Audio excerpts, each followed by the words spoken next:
security solutions for homes and businesses. Call them today at 708-889-5600. Now, from The Signature, a division of Esquire Bank Studios. This is Chicago's Morning Answer with Dan Proft on AM 560. The Answer.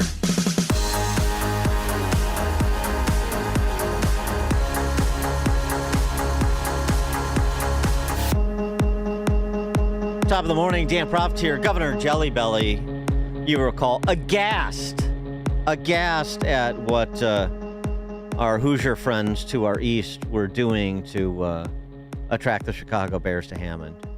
You remember. Look, he is not going down the road of sales tax hikes and tollway fee increases. Not doing it. Is, do people in Illinois want their sales taxes raised to pay for the Chicago Bears? Do they want tolls raised? I don't think they do. But, you know, in Indiana, they apparently are willing to raise people's taxes. They're going to raise sales taxes. They're going to raise tolls. Outrageous. What's going on in Indiana with those sales tax increases, the tolls. You heard him. Outrageous. Thank God that's not happening here. Sales tax across Chicago and 5 collar counties will be going up. Raising passenger tolls by about 45 cents each and commercial tolls by 30%. Oops. Oopsie. For more on this and many other matters, Paul Vallas, Senior Policy Advisor to the Illinois Policy Institute. He writes weekly for the Chicago Contrarian as well, and, of course, former CEO of CPS and mayoral candidate. Paul, thanks for joining us. Appreciate it. Well, thanks for having me. Oh, my God. What he says, incidentally, his increase in tolls, in fact, the entire package, the regional transit package, will cost taxpayers about $1.5 billion a year. So he not only increases tolls by 57%, but the tolls are going to increase automatically every 2 years. I mean, they love to do this. They love to pass these tax increases that are now then indexed or automatically increased so they don't have to go back and vote on it. Like the gas tax. Pardon me? Like the gas tax. Yeah, like the gas tax. If you remember, they were going to try to do that with property taxes too under Lightfoot and Stogel. Let me point out, though, this brings to, 66 taxes and fees increase under Pritzker, generating $9 billion in additional state and, well, with the RTA, transit revenue a year. Now, that comes on top of the $9 billion in annual and additional property taxes that have been increased since Pritzker took office. So that's a combination, $18 billion.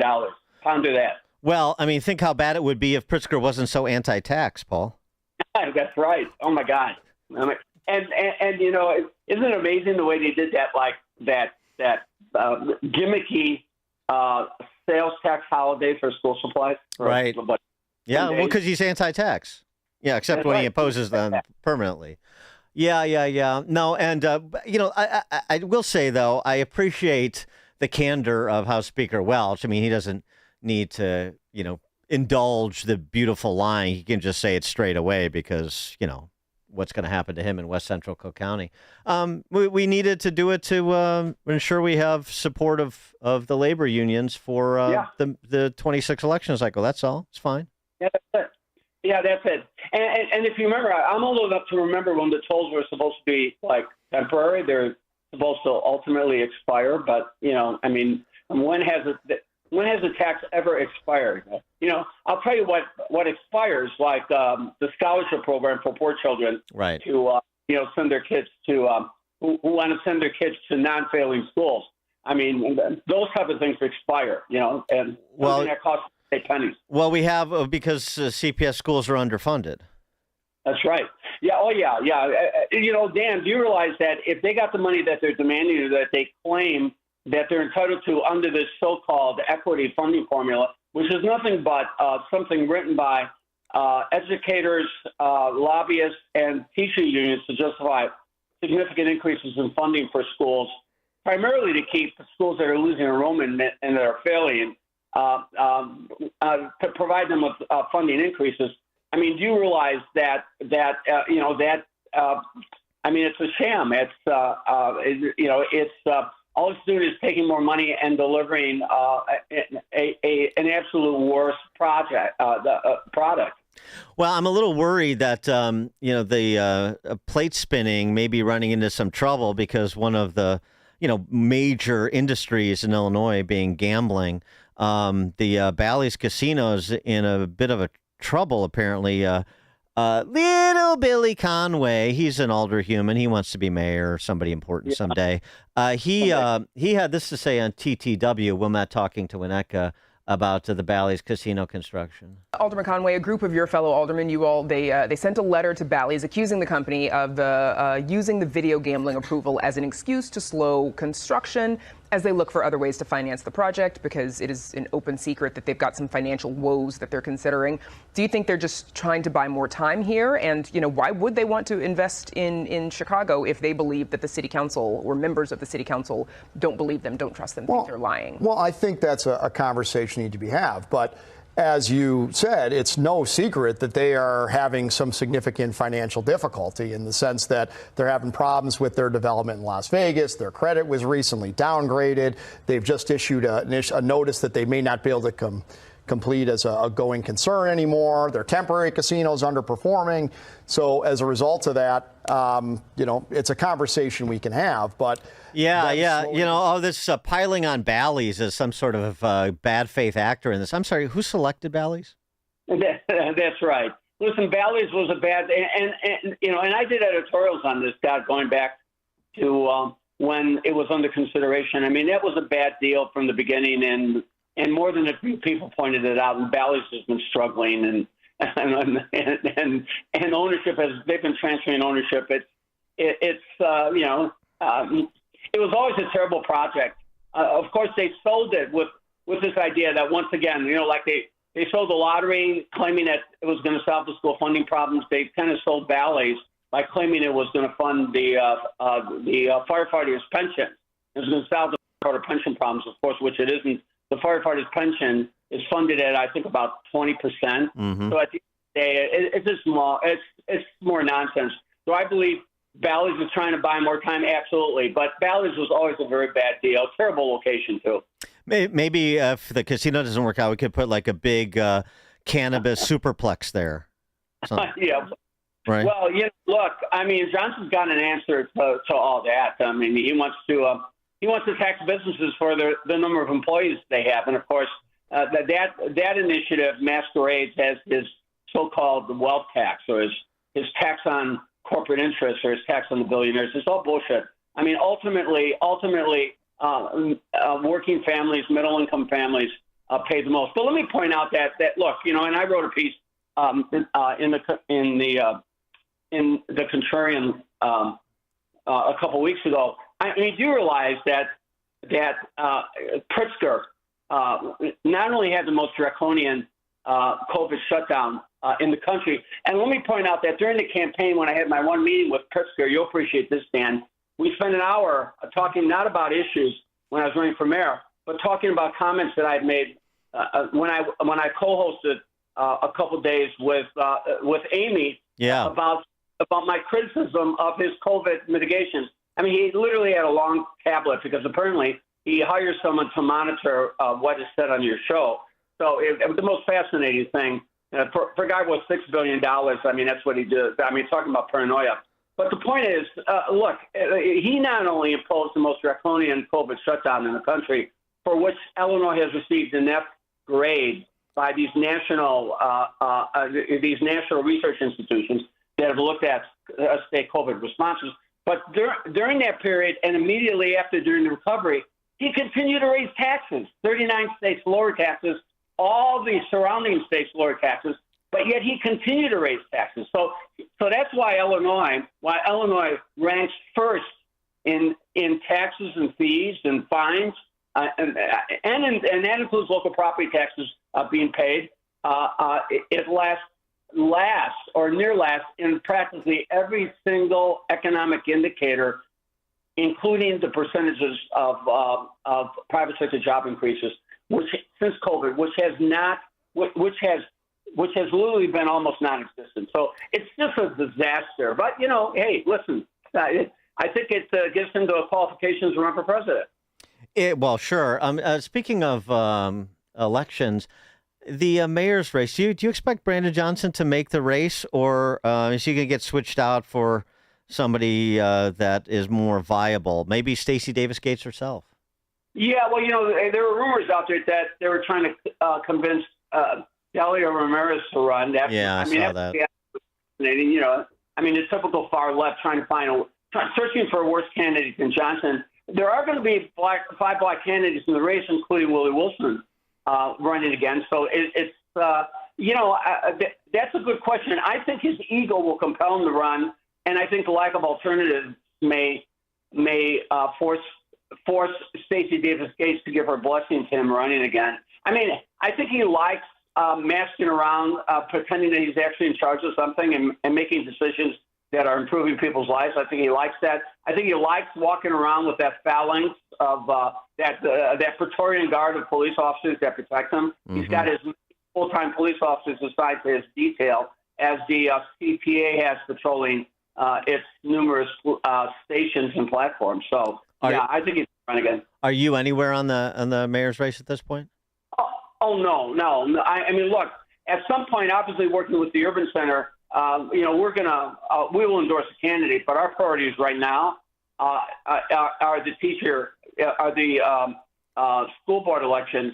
As you know, we think we have the Chicago Teachers Union on the ropes.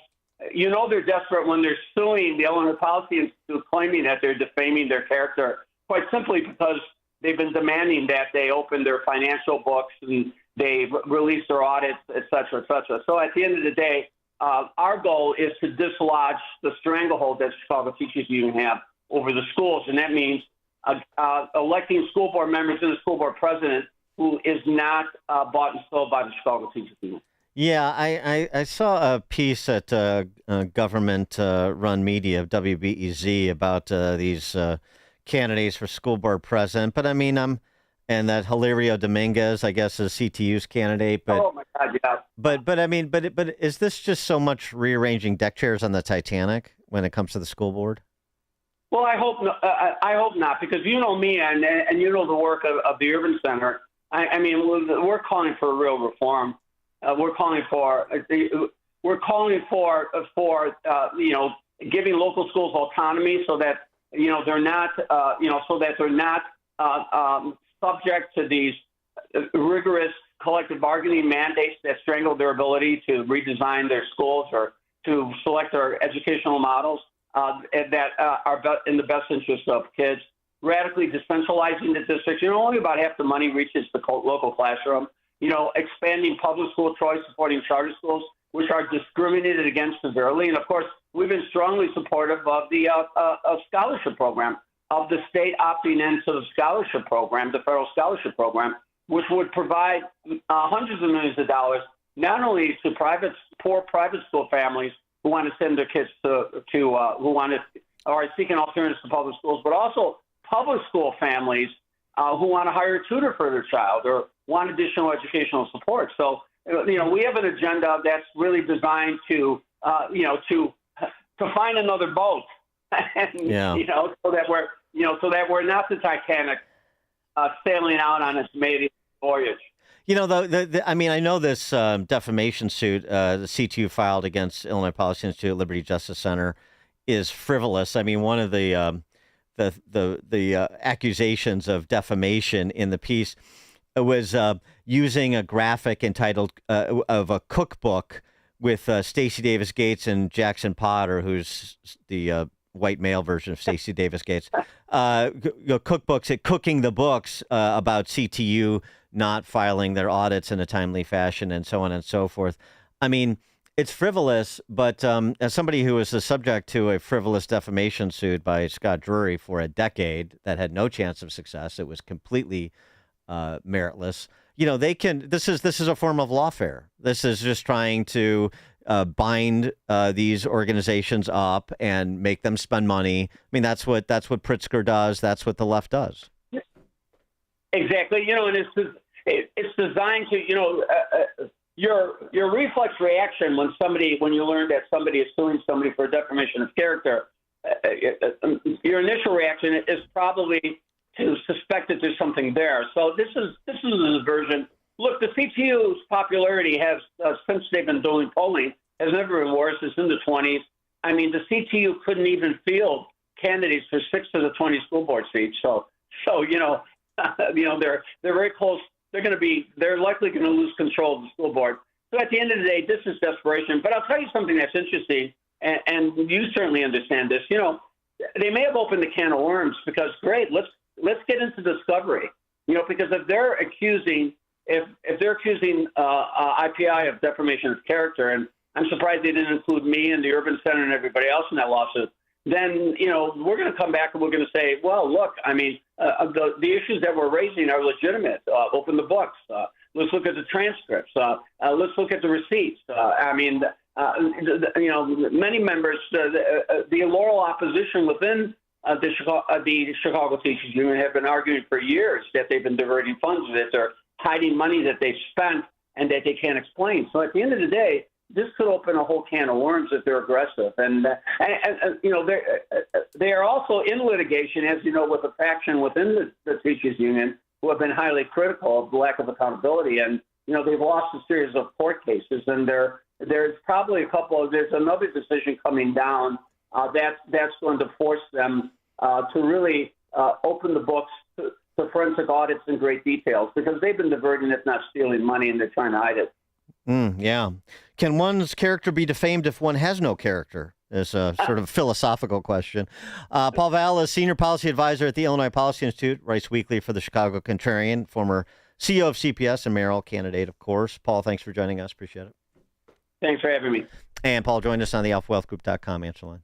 It's like a hot, steaming cup of information to start your day. It's Chicago's Morning Answer on AM 560. The Answer.